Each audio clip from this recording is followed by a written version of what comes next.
أيها الإخوة المواطنون، مرة أخرى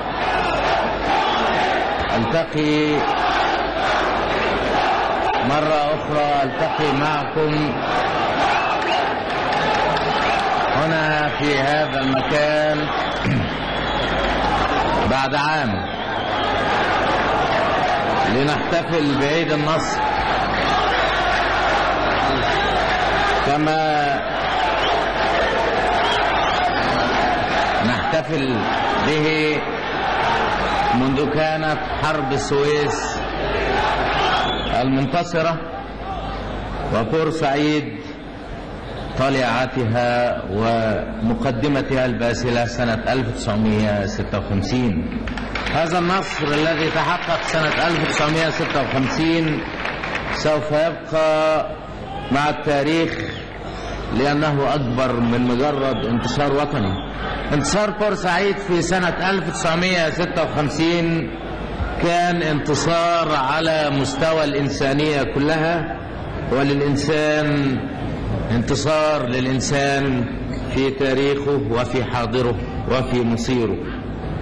جماهيرنا، جماهير هذا الشعب الطيب، هي صانعة هذا النصر، ويضاعف من روعة هذا النصر أن جماهيرنا صنعته، ولكنها لم تصنعه لنفسها فقط، ولكنها صنعته للإنسانية وللإنسان.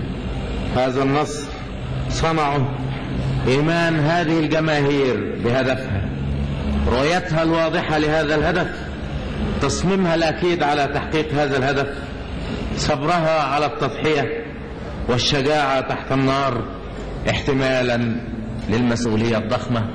وبعون الله وبإذن الله نحتفل دائما في كل عام بهذا العيد، ونكون قد حققنا في كل عام النصر بتحقيق أهدافنا التي نعمل من أجلها كل عام، كما نحتفل اليوم بهذا العيد وقد حققنا الأهداف التي صممنا عليها في العام الماضي. أيها الإخوة، اسمحوا لي باسمكم أن أحيي وأشكر الدكتور محمد التيجاني، عضو مجلس السيادة للسودان الشقيق،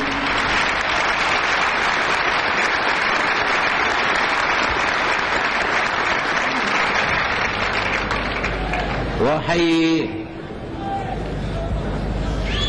شعب السودان الشقيق.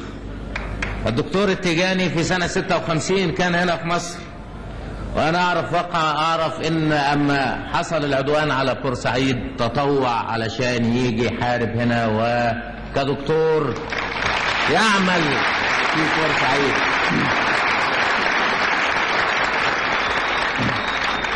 وطبعا هذا الشعور وهذه العاطفة ليست غريبة، فشعب وادي النيل في شماله في مصر وفي جنوبه في السودان شعب من الإخوة، من الأشقاء. نحن نحيي شعب السودان الشقيق، نحن نحيي ثورة السودان الشقيق، ونحن نقول لإخوتنا في السودان اللي تعرضوا للتهديدات من تشومبي في الأسبوع الماضي إن احنا معاهم قلبا وقالبا زي ما كنا زمان معاهم إخوة، باستمرار على مر السنين الإخوة. لن يستطيع الاستعمار أن يفرق بيننا، ولن يستطيع الاستعمار أن يوقع بيننا، ولن يستطيع الاستعمار أنه يخلي مصر تعزل من هنا أو السودان يعزل من جنوب مصر. هنفضل مع بعض كده إلى أبد الآبدين، الإخوة الأشقاء الأحباء.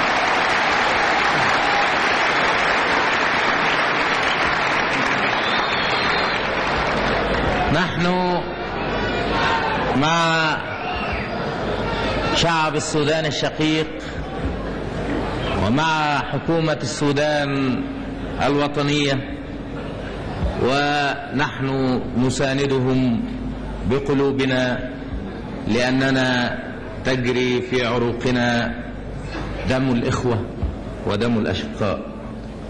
اسمحوا لي أيضا أن أرحب بالوفد السوفيتي، وفد مجلس السوفيت الأعلى ورئيسه السيد شلبين، وأحييهم باسمكم، باسم شعب الجمهورية العربية المتحدة، وأقول لهم إن إحنا لن ننسى أبدا تأييدكم لينا في جميع الأيام اللي عصيبة اللي مرت بينا. لن ننسى تأييدكم لينا في سنة 56 حينما تعرضنا للعدوان الثلاثي، ولن ننسى أبدا مساندتكم لينا في بناء السد العالي الذي كان حلم كل واحد فينا وأمل كل واحد فينا، لأن السد العالي بالنسبة لينا كان مسألة حياة أو موت. السد العالي كان أمل وطني، وكان رغبة وطنية، وكان مطلب شعبي، ونحن لن ننسى أبدا السد العالي. وسيبقى هذا السد على مر الأيام وعلى مر العصور رمز للصداقة العربية السوفيتية، الصداقة المنزهة عن الغرض، والصداقة المنزهة عن الهوى، الصداقة من أجل المثل العليا، والصداقة من أجل المبادئ. وقد رأينا كيف استطاع العمال السوفيت في أسوان في درجة الحرارة العالية أنهم يتحملوا الحر الشديد من أجل أن يقوموا بهذا العمل الكبير والعمل الضخم الذي تعهد الاتحاد السوفيتي بأن يتعاون معنا في إنشاؤه.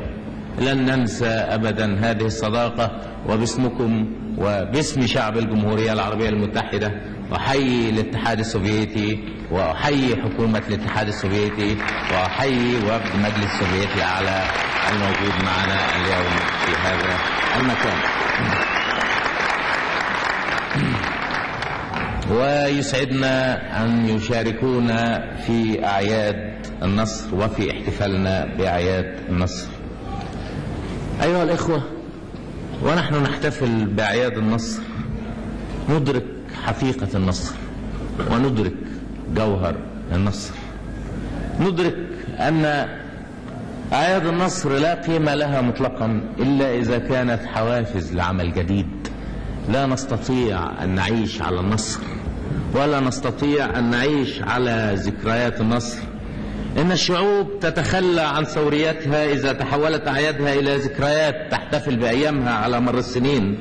إن الأعياد لدى الشعوب الحرة والحية دوافع إلى التقدم تتجدد، ونحن نعمل كل عام ونحن نحتفل بعيد النصر، ونأخذ من عيد النصر ومن ذكريات النصر دوافع حتى نتقدم إلى أهدافنا، ونأخذ من هذه الأعياد حوافز حتى نعمل العمل الجديد. ليس معنى العيد، مش معنى العيد أبدا إن احنا نعمل مهرجانات ونضرب ونفرقع صواريخ والناس بتقف في الشوارع ونهتف، ولكن في العيد لازم نحس بمعناه بالأمل الجديد اللي بيتنازع نفوسنا ويتنازع أرواحنا. العزم الصادق مقدار ما يفجره هذا العيد من إرادة العمل. لا نكتفي أبدا أن احنا نقف هنا كل سنة ونحتفل بذكريات سنة 56 ونعتبرها أروع سنوات نضالنا. سنة 56 كانت من أروع سنوات نضالنا ضد العدوان، ولكننا نناضل كل يوم بنناضل من أجل أن نبني بلدنا، ومن أجل أن نرفع مستوى المعيشة في بلدنا، ومن أجل أن نقضي على التخلف، ومن أجل أن نقضي على الاستغلال، ومن أجل أن نقضي على كل الآثار اللي تركها الاستعمار في بلادنا. كل سنة بنكافح، وكل سنة بنقاتل، وكل سنة بنحارب، وكل سنة بنسير في معركة قوية ونحافظ على استقلالنا ونثبت استقلالنا وندعم استقلالنا في يوم العيد كل سنة لازم نذكر كل هذه المعاني،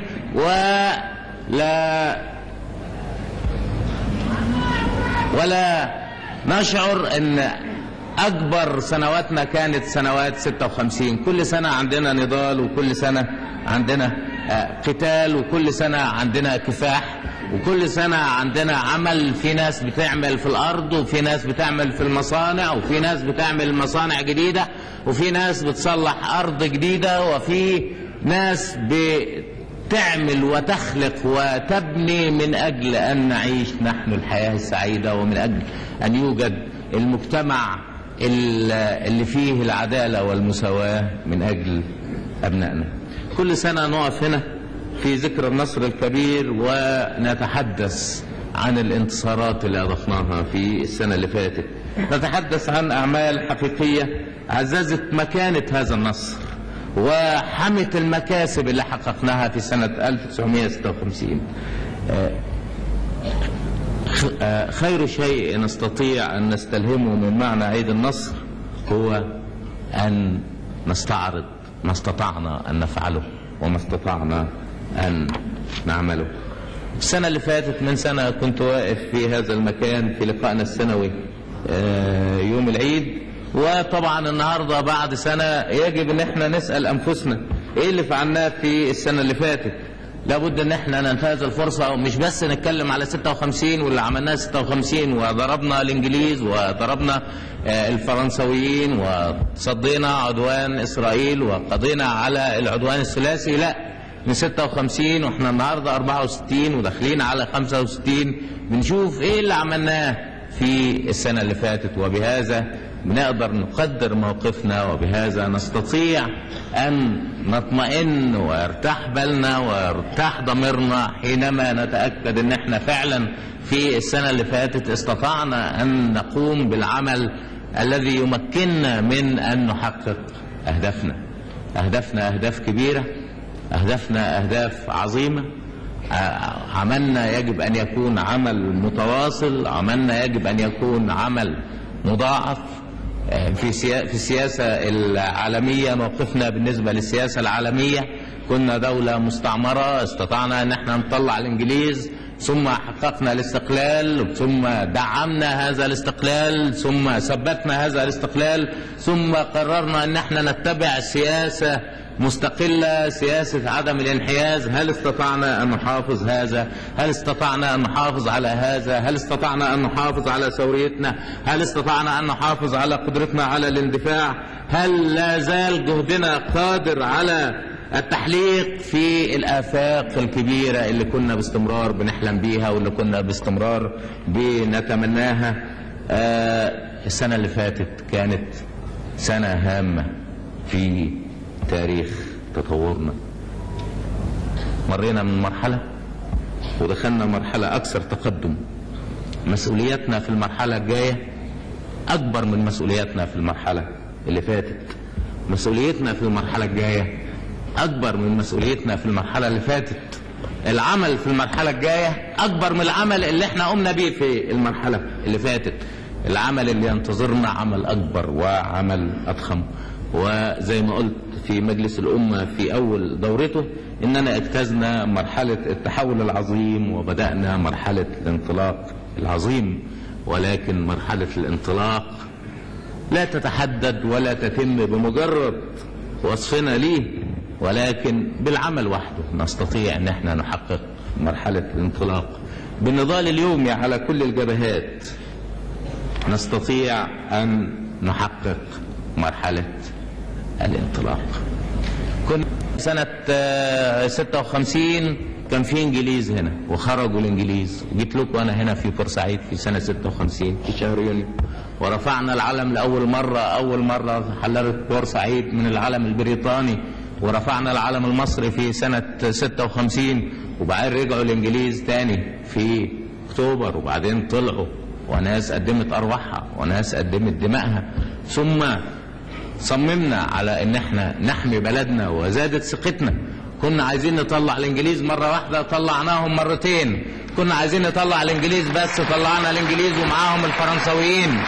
كنا عايزين نتخلص من استعمار طويل. تخلصنا من هذا الاستعمار الطويل، ثم واجهنا غزو وعدوان واستطعنا أن نتخلص منه وأن تبقى هذه البلاد حرة لأبنائها. كنا لينا آمال كبيرة حققناها، ثم حققنا آمال أكبر منها ما حققناهاش أبدا بالثمن الرخيص، حققناها بالثمن الغالي.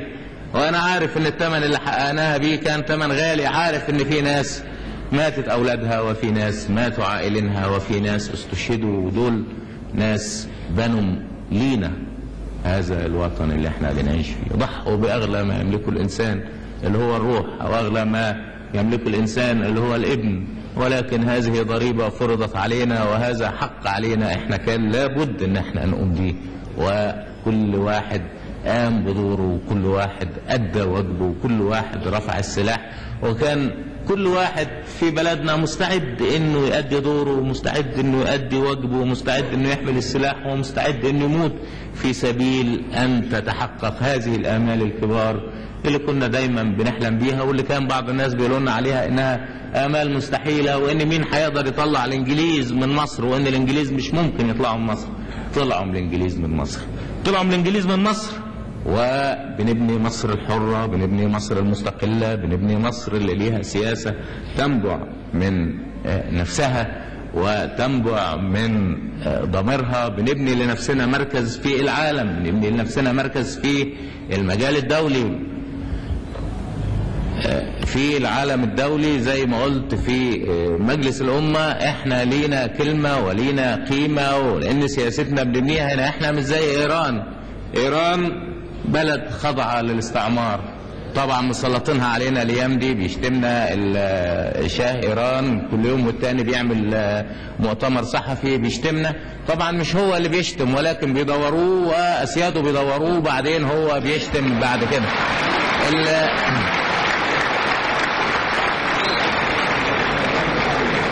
طبعا احنا واحد يعني احنا مش زي ايران. إيران مستعمرة أمريكية، مستعمرة صهيونية. إيران خضعة للنفوذ الأمريكي، إيران خضعة للنفوذ الصهيوني. ومين السبب في هذا؟ طبعا شاه إيران الذي يستغل طبعا إيران من أجل نفسه وينهب أموالها ويسرق أموالها.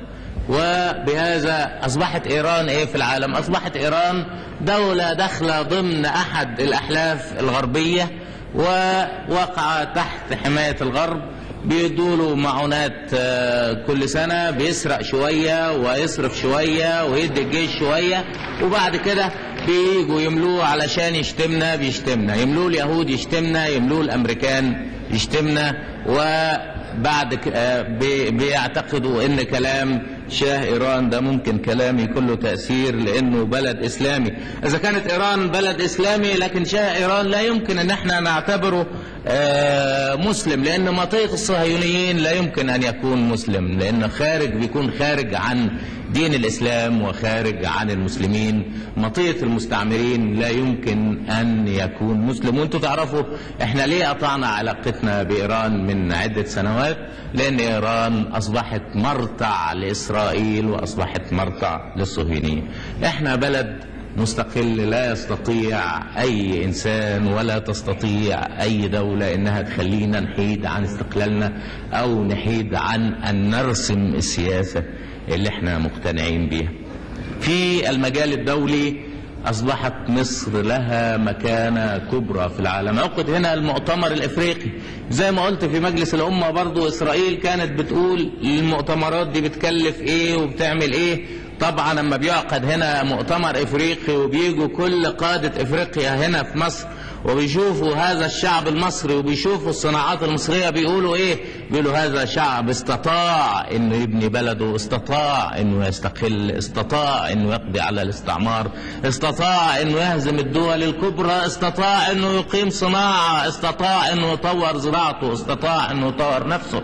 بيقولوا هذا الشعب استطاع انه يعمل كده. اذا احنا في افريقيا، كل بلد في افريقيا تستطيع انها تعمل هذا العمل، كل بلد في افريقيا تستطيع انها تكون مستقلة، كل بلد في افريقيا تستطيع انها تصنع نفسها، كل بلد في افريقيا تستطيع انها تخلق الفنيين. اذا الاستعمار لا يرضى ابدا وما يعجبوش ابدا ان القاده الافريقيين بيجوا هنا ويشوفوا في الدعايات الاجنبيه بتقول لهم هناك ان الشعب المصري شعب متاخر وان مصر ما فيهاش اي حاجه ابدا الى اخر هذا الكلام. بيجوا هنا بيشوفوا فعلا ايه الحقيقه وبيجدوا فيكم المثل الطيب والمثل السليم اللي يجب انهم يحذوا حذوه ويعملوا زيه علشان يثبتوا استقلالهم في بلدهم وعلشان يبنوا بلدهم ويقدروا اما يشوفوا الوضع هنا في بلدنا ايه يطلعوا بنتائج ان السبيل الوحيد الى الاستقلال هو سبيل اتباع السياسة السليمة، السياسة التي تنبع من الضمير، وما فيش حاجة ابدا بين الاستعمار والاستقلال. يا اما البلد مستعمر يا اما البلد مستقل، اما البلد اللي شبه مستقل فهو بالفعل بلد مستعمر. في مؤتمر ايضا الدول غير المنحازة اللي انعقد هنا في مصر. مؤتمر الدول الغير المنحازة اللي انعقد هنا في مصر يدل على قيمة مصر، لأن إذا جت الدول الغير منحازة 57 دولة واختارت مصر علشان تكون فيه، عشان يكون فيه المؤتمر، واختارت القاهرة بالذات لتكون مكان انعقاد المؤتمر، ده شرف كبير لينا احنا نعتز به، ان دول العالم كلها تكرم، دول العالم الغير منحاز تكرم مصر وتكرم القاهرة بأن تكون القاهرة مكان لمؤتمر عدم الانحياز. طبعا بعد كده الاستعمار لا يعجبه هذا والصهيونية ما يعجبهاش هذا الكلام، ومن الاستعمار والصهيونية نجد حملات على المؤتمرات اللي احنا عملناها هنا، ولكن احنا نفخر بأن بلدنا أصبحت هي البلد الذي تلتقي فيه حركات التحرير، البلد الذي تلتقي فيه الدول الافريقيه المستقله، البلد الذي تلتقي فيه الدول غير المنحازه.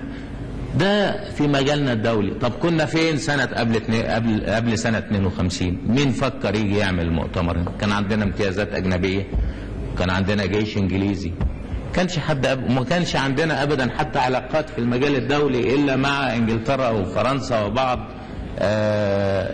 دول غربية. ما كانش لينا ابدا سياسة خارجية مستقلة، لان احنا فعلا كنا تابعين لانجلترا.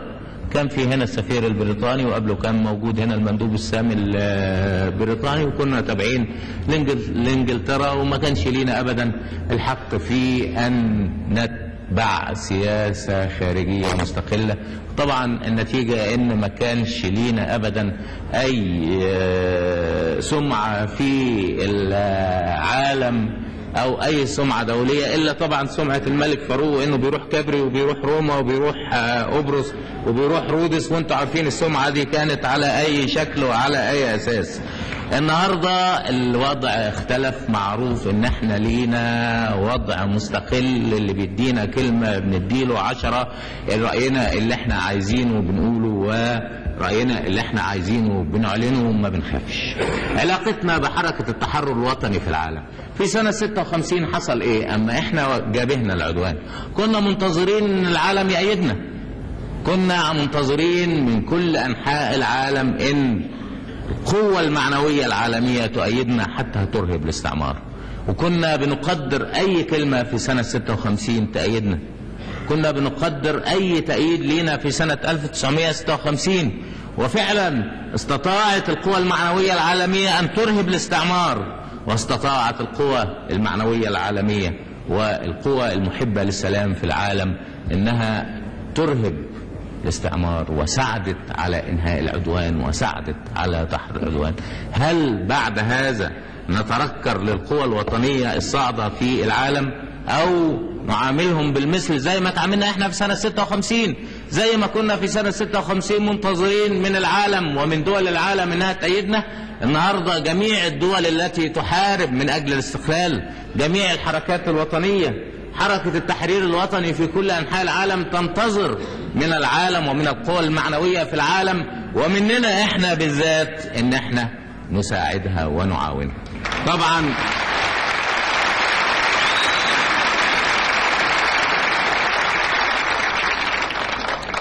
علاقتنا بهذه القوى علاقة واضحة. نحن نؤيد جميع قوى التحرير الوطني في العالم، طبعا إخواننا الجزائريين لما كانوا بيحاربوا أيضا كانت هناك قوى في العالم تؤيدهم، وبهذا استطاعت الجزائر أيضا أنها تحصل على استقلالها. نحن نؤمن بحتمية انتصار الحرية، ونؤمن بوحدة انتصار الحرية، ونؤمن أن الحرية غير قابلة للتجزئة، بمعنى أننا لا أستطيع أن أؤيد الحرية في مكان ولا أؤيدها في مكان آخر. واجبي أن أؤيد الحرية في كل مكان، وواجبي كشعب قاس من الاستعمار وقاس من العدوان أن نستنكر العدوان في أي مكان. ما حصل عدوان على الكونغو ونزلت قوات أمريكية وقوات بلجيكية في ستانليفيل، استنكرنا هذا العدوان.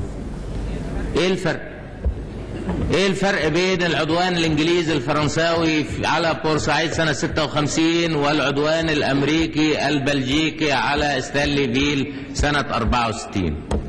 دول ناس معاهم سلاح ودول ناس معاهم سلاح، دول نزلوا بالباراشوت ودول نزلوا بالباراشوت، دول اللي قتلوا اهالي البلد ودول قتلوا اهالي البلد. نحن ضد العدوان بأي شكل من الأشكال، نحن من أجل حرية الشعوب. طيب، هل تشومبي نستطيع أن نعترف به أنه هو يمثل شعب الكونغو؟ تشومبي قاتل، وإذا كانت أمريكا وإذا كانت بلجيكا بيجيبوا تشومبي يعملوه رئيس وزارة، بيبقى رئيس وزارة لحساب أمريكا ولحساب بلجيكا، ولا يمكن لنا بأي حال من الحالات أن نعترف به كرئيس وزارة يمثل شعب الكونغو. مش بس احنا اللي ما اعترفناش بيه، انتوا عارفين لما جه هنا تشومبي في وقت مؤتمر عدم الانحياز لم تعترف به دول مؤتمر عدم الانحياز، ولا دولة واحدة وافقت انه يحضر المؤتمر يمثل شعب الكونغو. اذا اللي بيقولوا ان تشومبي يمثل شعب الكونغو مين؟ الامريكان والبلجيك. احنا بنقول ان تشومبي ليس الا عميل من عملاء الاستعمار، تشومبي ليس الا عميل من اجل مصالح امريكا ومن اجل مصالح بلجيكا في الكونغو، واحنا لا يمكن باي حال من الاحوال ان نقبل ان ينجح هذا المثل في افريقيا، ولكن يجب ان يفشل هذا المثل في افريقيا، ويجب ان تنجح القوى الوطنيه في افريقيا. احنا ساعدنا شعب الكونغو، قالوا ان احنا ساعدنا شعب الكونغو، وانا بقول ساعدنا شعب الكونغو، وبعتنا لشعب الكونغو سلاح، وهنبعت لشعب الكونغو سلاح. موضوع ما فيش داعي باي حال من الاحوال ان احنا ننكره او ان احنا نخبيه، لان احنا لا نعترف بتشومبي، نعترف بتشومبي عميل الاستعمار، نعتبر ان الثوار الوطنيين في الكونغو يحتاجوا الى كل تأييد من القوى الوطنية ومن القوى الشريفة في العالم. وانتم الشعب اللي قابل عدوان سنة 56 لا يمكن ان يقبل باي حال من الاحوال ان يتعرض شعب الكونغو لعدوان مماثل لهذا العدوان اللي حصل سنة 56 ولا ساعدوش. اذا دي سياستنا واضحة معروفة، بنقولها بوضوح وبنقولها على المكشوف وما بنخبيش. ما نفناش ابدا ان احنا بعتنا سلاح للكونغو، وبنقول ان احنا بعتنا سلاح للكونغو وهنبعت سلاح للكونغو. نيجي بقى، دي سياستنا، سياسة قلة، واحنا بنقول ان احنا اما بنتعامل مع دول العالم بنتعامل معاها على اساس ان ما حدش يتدخل في شؤون. ولكن اذا كانوا الامريكان بيفهموا انهم بيدونا شوية معونة علشان ييجوا يتحكموا فينا ويتحكموا في سياستنا، انا بقول لهم احنا متأسفين، احنا مستعدين بننزل الشاي شوية، بنقلل من استهلاكنا في الشاي، بنقلل من استهلاكنا في البن، وبنقلل من استهلاكنا في بعض حاجات، ونحافظ على استقلالنا، وإلا نضيع استقلالنا خالص. يبقى معركة سنة 56 ما فيهاش أي فايدة. ليه انا بقول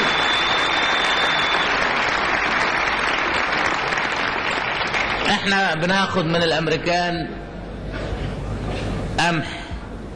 لازم نعرف المواضيع بالمفتوح. قمح ولحمة وفراخ. ما بناخدش مصانع والله ابدا، يعني ما بيدوناش مصانع، بيدونا بحوالي 50 مليون جنيه في السنة.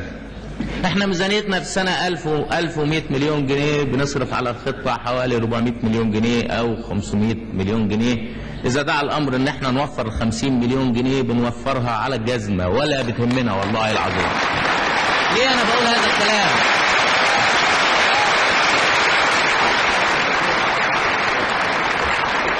ليه انا بقول هذا الكلام؟ انا بقول هذا الكلام النهارده بمناسبة، بقول هذا الكلام بمناسبة امبارح السفير الامريكي قابل نائب رئيس الوزارة للتموين، وراح عنده مقموص وزعلان، وقعد عنده دقيقتين، وكان مفروض هيتكلموا على التموين، المواد التموينية اللي احنا بنجيبها من امريكا حسب قانون الحاصلات. وقال والله ان انا ما بقدرش اتكلم ابدا دلوقتي في هذا الموضوع. ليه؟ لان سلوكنا احنا يعني هنا في مصر مش عاجبه. انا بقول له هنا اللي سلوكنا مش عاجبه يشرب منين؟ يشرب من البحر. وان ما كفاهوش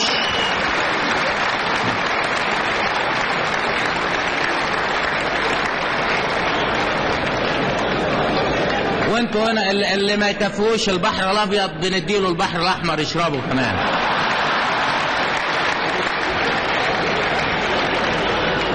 اللي انا بدي اقوله ان احنا لا يمكن نبيع استقلالنا عشان 30 مليون جنيه ولا 40 مليون جنيه ولا 50 مليون جنيه، لان احنا مش مستعدين نقبل من واحد اي كلمة، اللي بيكلمنا اي كلمة بنقطع له لسانه كده.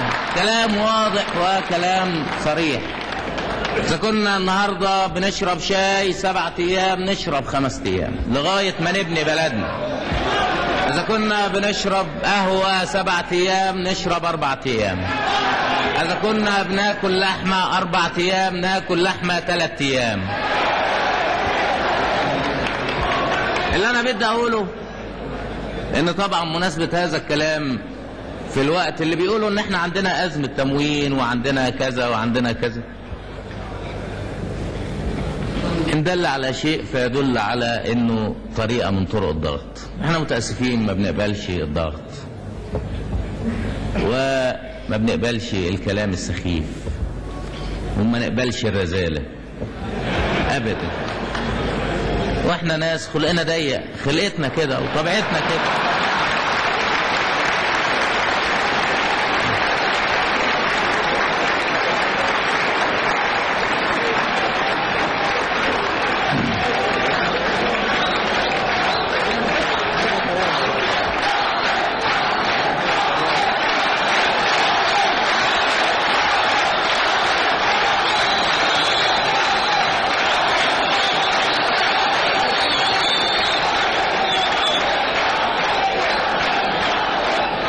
وبعدين احنا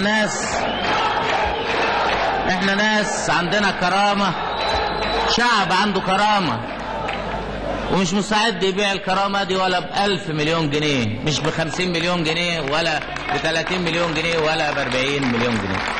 طبعا بيقولوا ان ايه، ان في ازمة هنا وان احنا عندنا ازمة كذا وازمة كذا. طبعا الازمة دي يعني موضوعها سهل، إن كانت علامة شيء فهي علامة صح. احنا ميزانيتنا 1100 مليون جنيه، سنة 52 كانت ميزانيتنا أقل من 200 مليون جنيه. احنا بنصرف على الخطة أكتر من 450 مليون جنيه، ما يقرب من 500 مليون جنيه. تعرفوا لو نوفر 3 مصانع أو 4 مصانع مثلا كل سنة، بنغرق الدنيا لحمة وبنغرق الدنيا سمك وبنغرق الدنيا شاي وبنغرق الدنيا. طبعا احنا عايزين مصانع وعايزين ارض جديدة نصلحها عشان نزود الزراعة ونزود الصناعة. بيقولوا ما بنستوردش. طب ما احنا نقدر نقفل 3 مصانع ونستورد من ماكس فاكتور ونستورد من انجلترا ونستورد من فرنسا ونجيب لكم كلونيات ونجيب لكم روايح ونجيب لكم.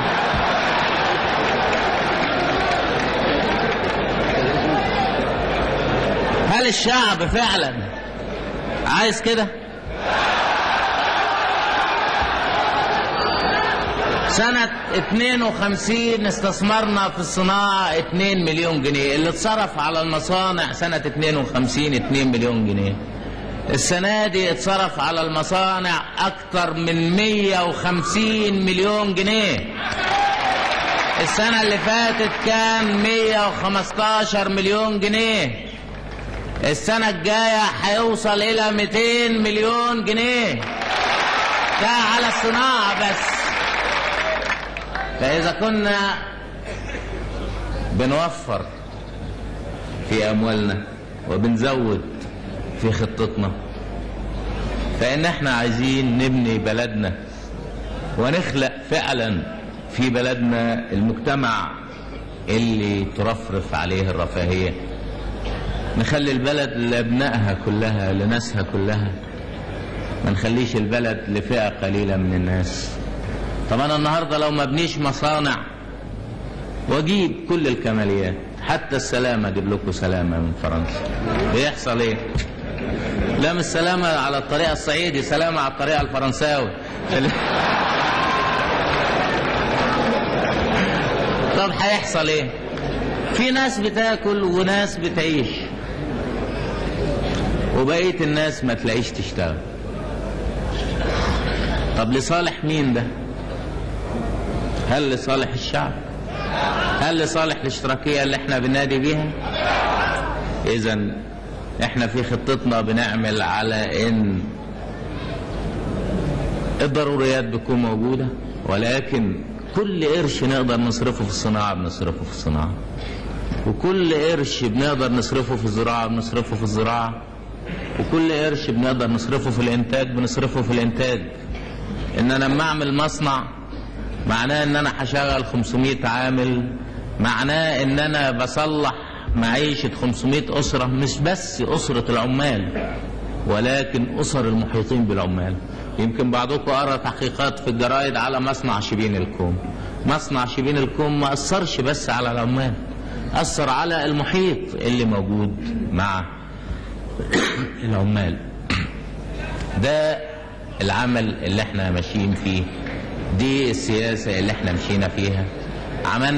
بنينا لغاية دلوقتي اكتر من 850 مصنع، هنبني مصانع ومصانع ومئات المصانع، هنصلح الارض. السد العالي هيدينا 700,000 فدان حياط هيحولهم لري دايم. هنعمل بعد كده 1.5 مليون فدان ارض جديدة.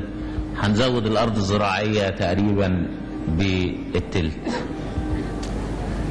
يطلع بعد كده يقول دي مصر فيها أزمة صناعية.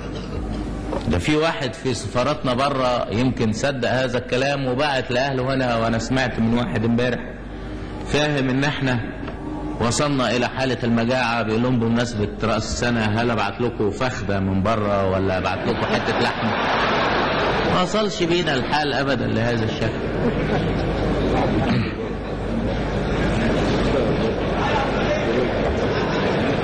احنا بنبني بلدنا، وبنبني بلدنا من اجل 30 مليون اللي عايشين فيها، 30 مليون اللي ساكنين فيها.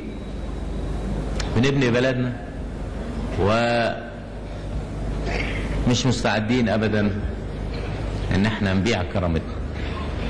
بنبني بلدنا ونحافظ باستمرار، وكل يوم نحافظ اكتر على هذه الكرامة.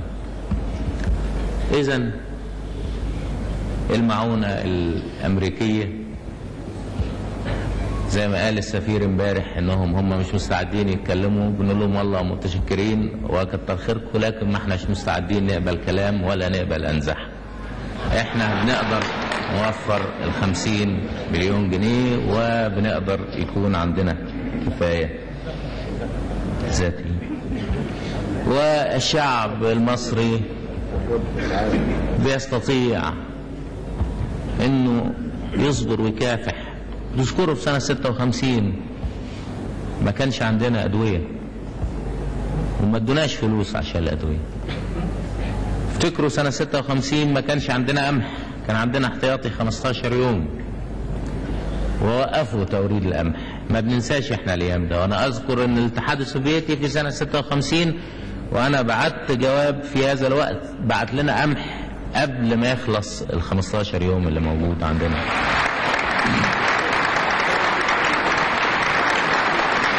احنا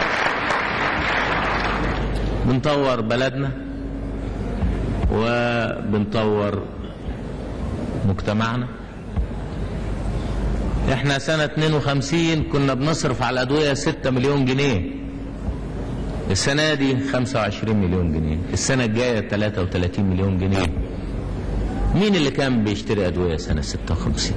الشعب كان بيشتري أدوية، طبقة محدودة هي اللي بتشتري أدوية، ولذلك كان الشراء ب6 مليون جنيه.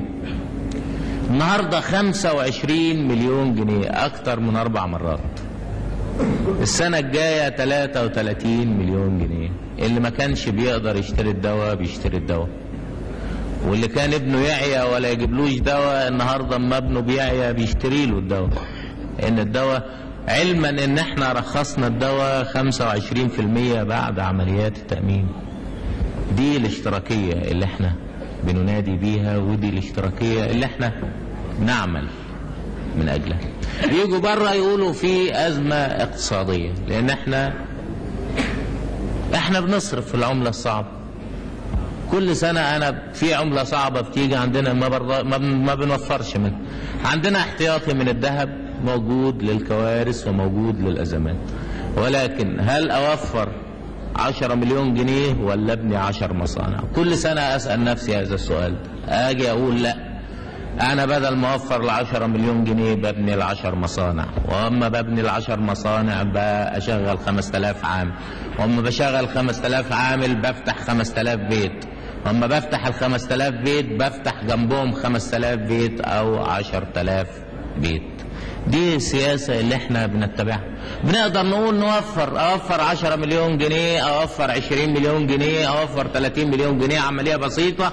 نتيجة هذا التوفير ان انا اما اوفر 10 مليون جنيه يعني بوفر 5 مصانع، اوفر 20 مليون جنيه يعني بوفر 10 مصانع، او اوفر 30 مليون جنيه يعني اوفر 15 مصنع، وما شغلش هؤلاء الناس، ويبقى عندنا ناس عاطلين نقول لهم والله بنعمل لكم شويه طرق تطلعوا تشتغلوا فيها، وتطلعوا تحفروا شويه انيات وشويه طرق، وكل واحد ياخد له 10 صاغ في اليوم او 8 صاغ في اليوم. لكن هل دي خطتنا؟ مش دي خطتنا. هل دي فلسفه اشتراكيتنا؟ لا، دي فلسفه اي مجتمع قائم على حكم الطبقه. واحنا مجتمع مش قائم على حكم الطبقه، ولكن مجتمع قائم على تحالف قوى الشعب العامله، مجتمع قائم على الكفاية والعدل، مجتمع قائم على الاشتراكية، مجتمع قائم علشان يقضي على تحالف الإقطاع مع رأس المال، مجتمع قائم علشان يبني بلده. واسترد هذا المجتمع بلد هذا سنة 52، وزي ما قلت لكم قبل كده في سنة 56 اللي طلعوا وشالوا السلاح أثبتوا وبينوا لمين الثورة. الثورة لأبنائها من عمالها وفلاحينها ومثقفينها.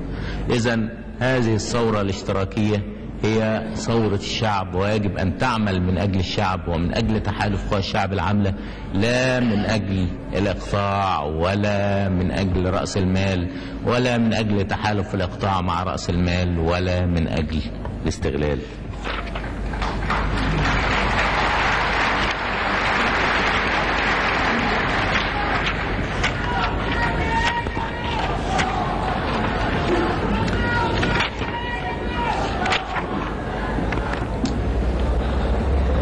أيها الإخوة، في السنة اللي فاتت في هذا المكان توجهت بالدعوة إلى مؤتمر القمة العربي. السبب ان توجهت بالدعوة الى مؤتمر القمة العربي ان انا كنت ارى الاخطار تتجمع من حول العالم العربي. كان لابد لينا ان نتجمع من اجل هدف، حتى نقضي على مؤامرات الاستعمار، وحتى نقضي على مؤامرات اسرائيل، وحتى نتصدى لاي طارئ. وعقد مؤتمر القمة العربي الأول، وعقد مؤتمر القمة العربي الثاني، واستطعنا ان احنا نتجمع حول هدف. استطعنا ان احنا نقيم القيادة العربية الموحدة، استطعنا ان احنا نتفق على تحويل منابع نهر الأردن، واستطعنا ان نوحد الكلمة العربية حول فلسطين. استطعنا أن نقيم منظمة تحرير فلسطين، واستطعنا أن نعمل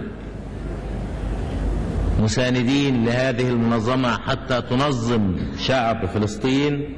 واستطعنا أيضا أن نساعد هذه المنظمة لإقامة جيش فلسطين. استطعنا ان احنا نخلق جهد دولي متناسق واقتراب فكري، واكبر من هذا استطعنا ان احنا نحرم العدو من استغلال الخلافات اللي كان يبني عليها كل مخططاته العدوانية، سواء في الحرب الباردة ضد الأمة العربية أو في الحرب الساخنة ضد الدول العربية. بعض طبعا الخطوات دي تحقق بين الجزائر والمغرب، حصل خلاف وأمكن لهذا الخلاف أنه ينتهي. طبعا بين اليمن والسعودية في مشاكل، وكلنا عارفين ايه المشاكل اللي موجودة. ان احنا بالنسبة لمساندة اليمن قمنا بالواجب بتاعنا وزيادة. أمنا حدود اليمن تحت سيادة علم الجمهورية اليمنية. وحينما التقيت بالملك فيصل في اسكندرية في المؤتمر العربي، مؤتمر القمة العربي الثاني، اتكلمنا بحيث ان احنا نزيل الخلاف بيننا وبين السعودية، وبحيث ان احنا نحل المشاكل الناتجة عن الوضع في اليمن ونبدأ صفحة جديدة. طبعا في حاجة بدي أقولها، شعب اليمن كان شعب متخلف من آلاف السنين وعايش في القرون الوسطى، والإمامة استطاعت أنها تضع عليه غلالة سميكة جدا من التخلف. فالنهاردة لا ننزعج بأي حال من الأحوال إذا ظهرت أي متناقضات في اليمن، لأن اليمن حينما يرفع عنه رداء التخلف لابد هتظهر فيه متناقضات. بلد بينتقل من القرن العاشر إلى القرن العشرين مرة واحدة. طبعا بتحاول قوى الاستعمار وتحاول قوى الصهيونية وتحاول الرجعية إنها تبين أو تستغل هذه المتناقضات وهذه الخلافات، ولكن احنا على ثقة من ان شعب اليمن على درجة كبيرة من الوعي، وسيستطيع شعب اليمن ان يحل بنفسه هذه المتناقضات وهذه الخلافات. واحنا لن نتدخل بأي حال من الأحوال بين اليمنيين وبين بعض في داخل الجمهورية اليمنية، لأننا على ثقة ان في تناقضات لابد انها تظهر. وكان كل همنا وهدفنا ان الشعب اليمني يتمكن بعد الخلاص من حكم أسرة حميد الدين وطغيانها أن يبدأ في بناء الخراب الذي تركه العهد الرجعي في كل مكان. اتفقنا مع الملك فيصل على أساس أن يعقد مؤتمر من الأطراف المختلفة اليمنية، وأن هذا المؤتمر بيجمع القبائل اللي بتحارب بعضها مع بعض أو القبائل اللي مختلفة مع بعض، وبعدين يسود السلام في اليمن ولا تتدخل أي قوى أخرى في اليمن. والمباحثات بيننا وبين السعودية بالنسبة لليمن سيرة في طريقها. عقد مؤتمر ابتدائي ومفروض يعقد مؤتمر تاني. لا زالت المحادثات دايرة بالنسبة لهذا المؤتمر التاني. حصلت طبعا بعض صعوبات وحصلت بعض مشاكل، ولكن في رأيي هذه الصعاب وهذه المشاكل تنتهي إذا خلصت النوايا. وأنا في كلامي مع الملك فيصل شاعر إن النية خالصة من الجانبين، من جانبهم ومن جانبنا، بحيث إن احنا نقضي على هذه المشكلة اللي كانت حجر العثرة في سبيل العلاقات بين بلدينا. وإن الملك فيصل وإحنا هنا في الجمهورية العربية المتحدة عايزين تقوى العلاقات بيننا وبين المملكة العربية السعودية. طبعا لما اتكلم على اليمن لازم أذكر بالتقدير الدور المجيد والدور الحضاري والدور الإنساني اللي قامت به القوات المصرية في اليمن، وهي تكافح وتقاتل من أجل شعب اليمن. طبعا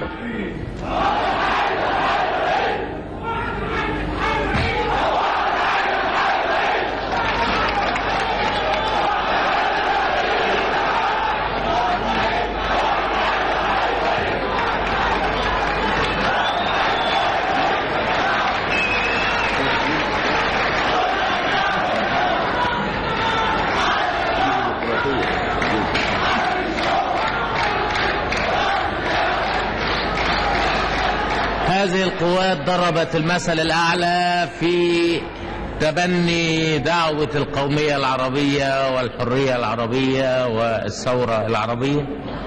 هذه القوات ضربت المثل الأعلى في التضحية والفداء، لا من أجل أهداف أنانية ولكن من أجل تحرير الشعب اليمني، ومن أجل تثبيت الثورة اليمنية، ومن أجل حق الشعب اليمني في ثورته. السنة اللي فاتت اتكلمنا على مؤتمر القمة العربي، وكانت العلاقات بيننا وبين سوريا علاقات متأزمة، وكانت العلاقات علاقات يسودها الكثير من الخلاف. وبعد كده يمكن انتوا وجدتوا ان سياستنا اتجهت الى تصفية هذه الخلافات وعدم اعطاء اعدائنا مجال حتى يلعبوا على الخلافات بيننا. اتقابلت في المؤتمر الثاني مع القادة السوريين، وكان رئيس الوفد الفريق أمين الحافظ، واتكلمنا على العلاقة بيننا وبين سوريا. واحنا يهمنا بالنسبة لسوريا أمرين: يهمنا أن يبقى الشعب السوري كطليعة عربية، يهمنا أيضا أن تبقى لهذا الشعب دائما قدرته على توفير أكبر الجهد لقضايا النضال العربي المشترك. وعلى هذا الأساس احنا بالنسبة للإذاعة وبالنسبة للصحافة وبالنسبة لاتجاهنا اتجهنا إلى فتح صفحة جديدة في علاقتنا مع الجمهورية السورية. بل أكثر من هذا، أنا حاولت أن أنا أوفق في أثناء هذا المؤتمر وفي مؤتمر عدم الانحياز بين الجمهورية السورية والجمهورية العراقية، لأن أيضا في حملات إذاعة متبادلة بين سوريا والعراق بيلعب عليها أعدائنا وبيلعب عليها أعوان الاستعمار. وعملت بكل الوسائل ولكن لم أوفق حتى الآن في هذا السبيل. السنة اللي فاتت استطعنا ان احنا نحقق ايضا نجاح في مجالنا العربي، في مجال القومية العربية وفي مجال الوحدة العربية.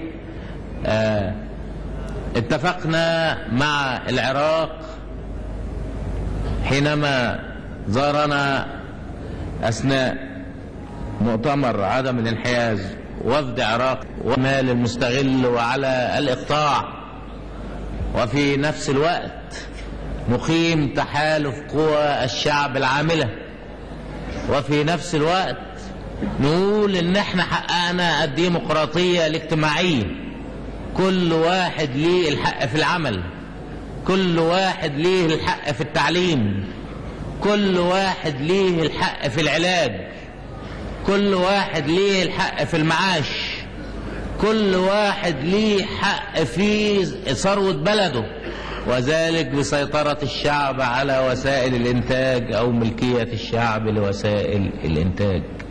بعد التأميم، بعد قرارات يوليو 61، بعد قرارات أغسطس 63، بعد قرارات مارس 64، بنقول إن احنا استطعنا أن نضع أساس الديمقراطية الاجتماعية، وبهذا يمكن أن تقوم ديمقراطية سياسية، أي إقامة حياة ديمقراطية سليمة. وبهذا ننتقل من دور الثورة للشعب إلى الثورة بالشعب.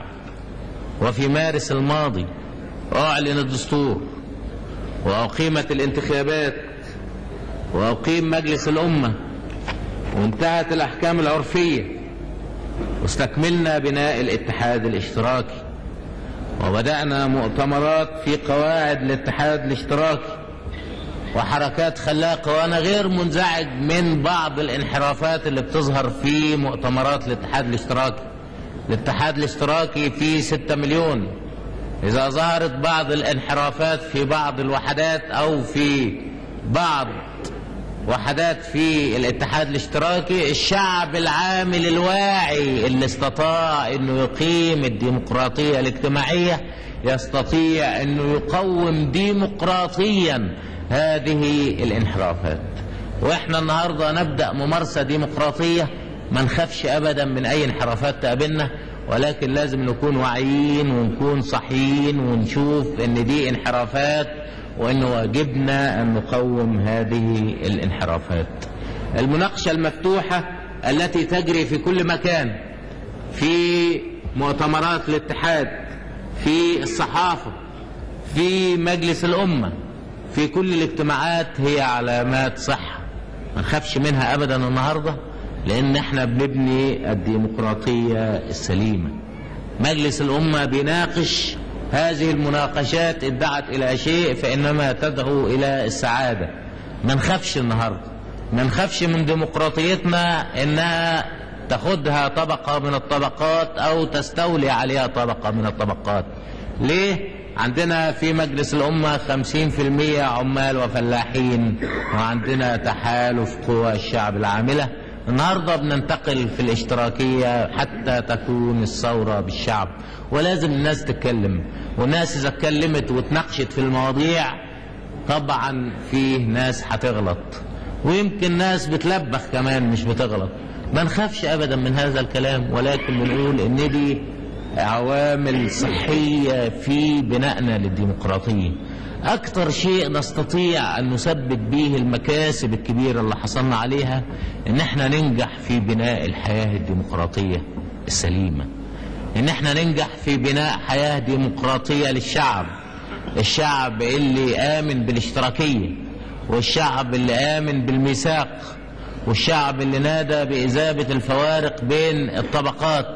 والديمقراطية ستكون دائما هي الدرع الحامي لهذا الشعب، ولكن ما نديش فرصة أبدا للرجعيين أو الرأسماليين أو المستغلين أنهم يضحكوا علينا تحت اسم الاشتراكية أو التباكي على الاشتراكية. كلنا عارفين من هم الرجعيين، وكلنا عارفين من هم الإقطاعيين، وكلنا عارفين من هم أصحاب المصالح البائدة اللي كانت موجودة قبل الثورة، واللي بعد الثورة وجدوا أن سلطانهم ونفوذهم انتهى، وأن الشعب بيحصل على سلطاته والشعب بيحصل على نفوذه.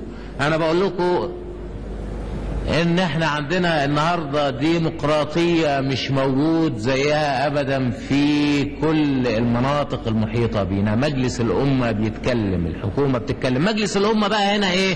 مجلس أمة من الشعب، مش مجلس أمة من فئة مستغلة من الرأسماليين. مجلس الأمة لا يمثل حكم الطبقة المستغلة اللي هي تمثل سيطرة الإقطاع ورأس المال زي ما كان موجود سنة 52، ولكن مجلس الأمة يمثل العمال والفلاحين والمثقفين وقوى الشعب العاملة.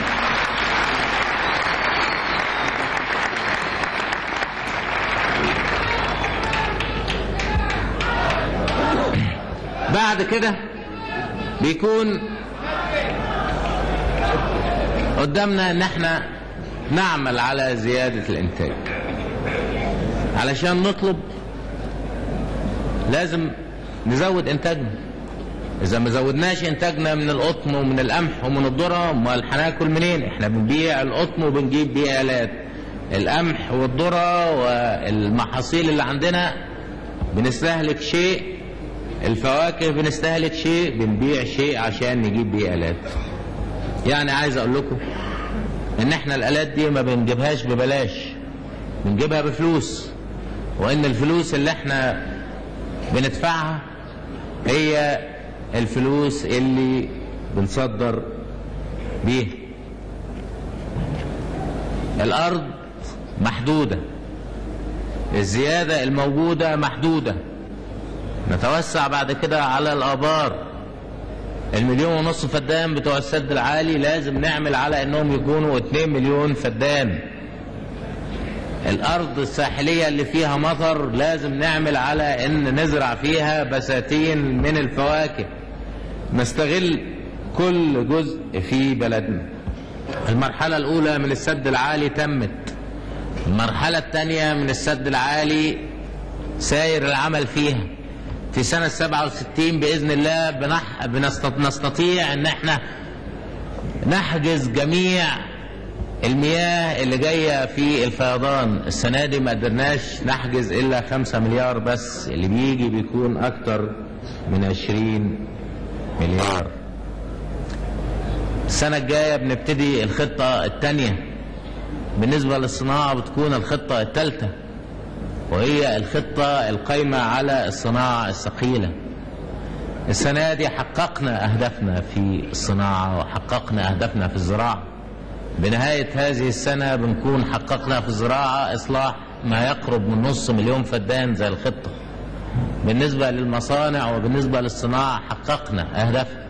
طبعا إذا كانت قابلتنا بعض مشاكل أو قابلتنا بعض صعاب، لا يمكن بأي حال أن هذه المشاكل أو هذه الصعاب بتخلينا نكفر أو بتخلينا نتردد في طريقنا. ليس أمامنا من طريق إلا الإنتاج.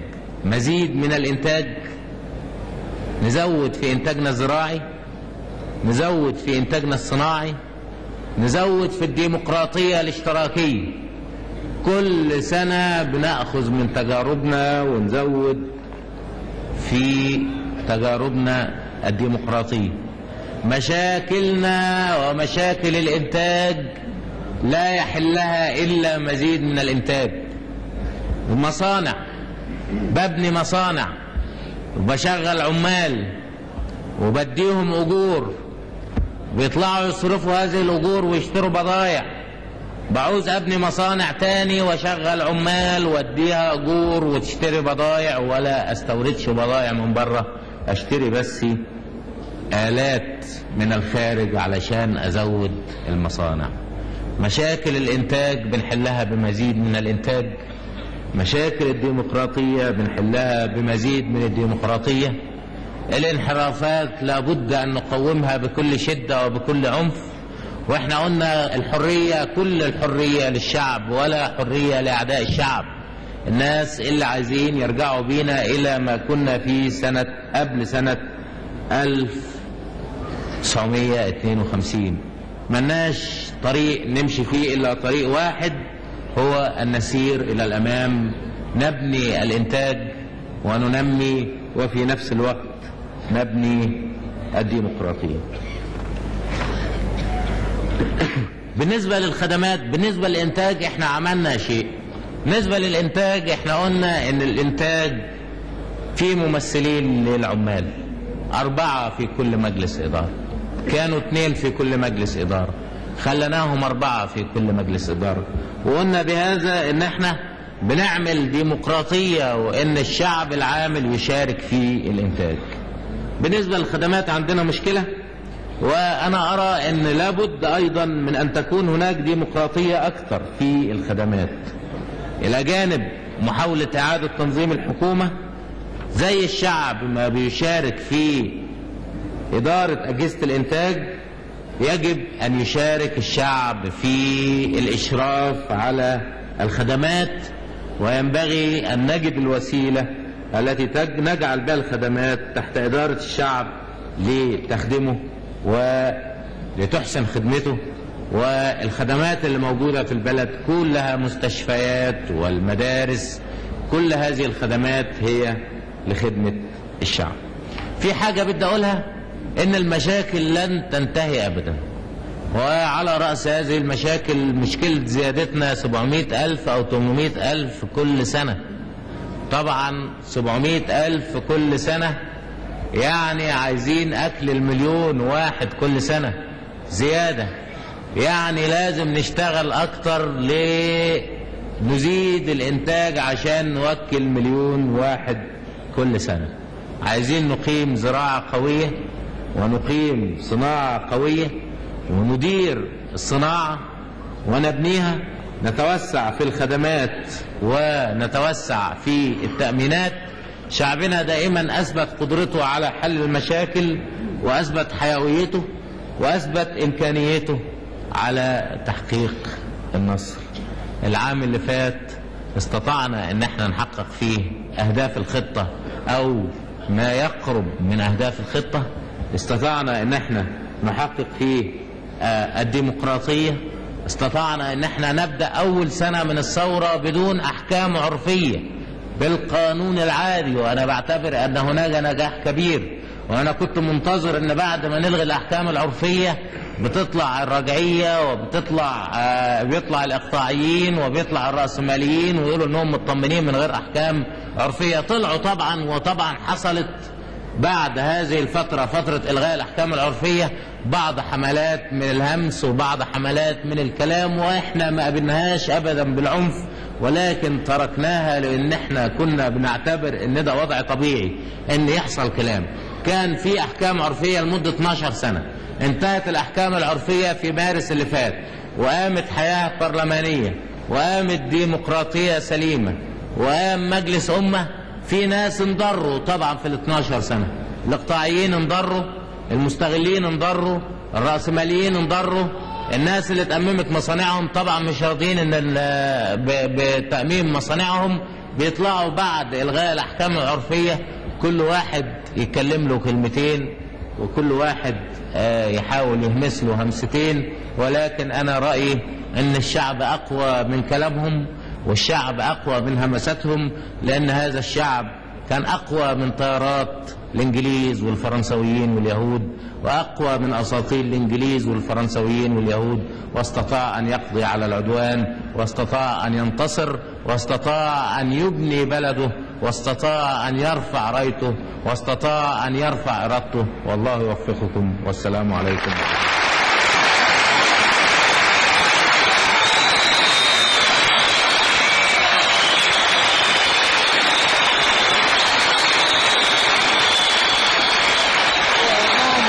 سادة المواطنين، فقد كان هذا هو اللقاء الكبير لتخليد ذكرى الانتصار في معركتنا الكبرى في بورسعيد، الذي يتجدد كل عام مع الحياة المنطلقة منذ يوم التحول الرائع في المعركة الفاصلة على أرض المدينة الخالدة. أيها السادة المواطنين، نحييكم من المدينة الخالدة، والسلام عليكم ورحمة الله وبركاته.